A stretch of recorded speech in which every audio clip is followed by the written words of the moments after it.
नाम में क्या रखा है? शेक्सपियर साहब आज जिंदा होते तो समझते कि नाम में बड़ी बड़ी कंट्रोवर्सीज रखी हैं।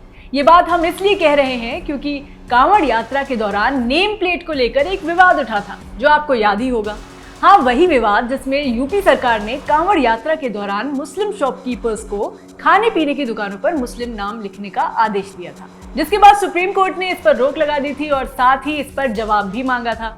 तो इस मामले में कुछ डेवलपमेंट हुए हैं। एक तो सुप्रीम कोर्ट के सवालों का यूपी सरकार ने जवाब दे दिया है।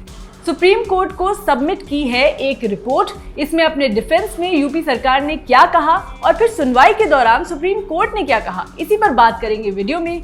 मेरा नाम है हरीम और आप देख रहे हैं स्विच।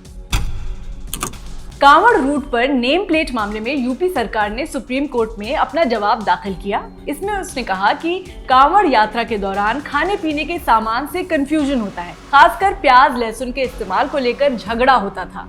यूपी सरकार की तरफ से दलील दी गई कि कांवड़ियों ने कई बार इसकी शिकायत की और इन शिकायतों के बेसिस पर ही ऐसा आदेश दिया गया था।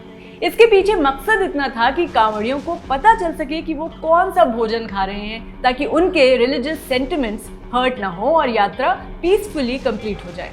यूपी सरकार के मुताबिक ये आदेश धर्म के आधार पर भेदभाव नहीं करता है, बल्कि ये सबके लिए है। सुप्रीम कोर्ट में नेम प्लेट विवाद की सुनवाई में क्या हुआ, ये भी जान लीजिए।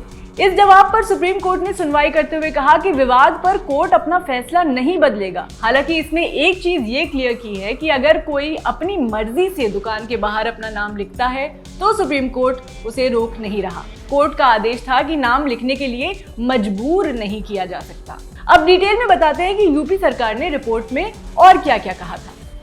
दरअसल जब विवाद उठा था तो यूपी सरकार के खिलाफ कई याचिकाएं दायर हुई थी, लेकिन यूपी सरकार ने इन याचिकाओं का विरोध किया।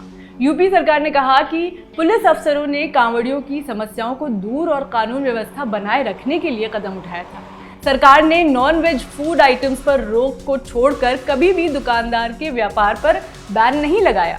दुकानदार अपना बिजनेस करने के लिए फ्री हैं।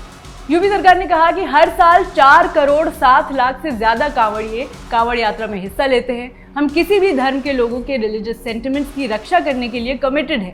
यूपी सरकार ये सुनिश्चित करने के लिए हमेशा कदम उठाती है कि सभी धर्मों के त्योहार शांतिपूर्ण ढंग से मनाए जाए। बहरहाल सुप्रीम कोर्ट ने अपना फैसला सुनाकर यूपी में इस मामले पर फाइनल मुहर लगा दी। इससे पहले सुप्रीम कोर्ट ने क्या बोला था वो भी जान लीजिए। 22 जुलाई को सुप्रीम कोर्ट ने कांवड़ यात्रा रूट पर दुकानदारों को अपनी पहचान बताने को लेकर कई राज्य सरकारों के आदेश पर अंतरिम रोक लगा दी थी। कोर्ट ने कहा था कि दुकानदारों को पहचान बताने की जरूरत नहीं है। होटल चलाने वाले ये बता सकते हैं कि किस तरह का खाना सर्व कर रहे हैं, यानी शाकाहारी है या मांसाहारी है, लेकिन उन्हें अपना नाम लिखने के लिए मजबूर नहीं किया जाना चाहिए। अदालत ने कहा कि पुलिस ने इस मामले में अपनी ताकत का गलत इस्तेमाल किया है, इसे ऐसा नहीं करना चाहिए था। इसी के साथ सुप्रीम कोर्ट ने उत्तर प्रदेश, मध्य प्रदेश और उत्तराखंड सरकार को नोटिस जारी कर 26 जुलाई यानी आज जवाब देने को कहा था। अब पुलिस और यूपी सरकार की तरफ से आदेश क्या था? इस मामले में समझने वाली बात यह है कि यूपी में नाम लिखने का आदेश 2 लेवल से जारी हुआ था, पुलिस और यूपी सरकार।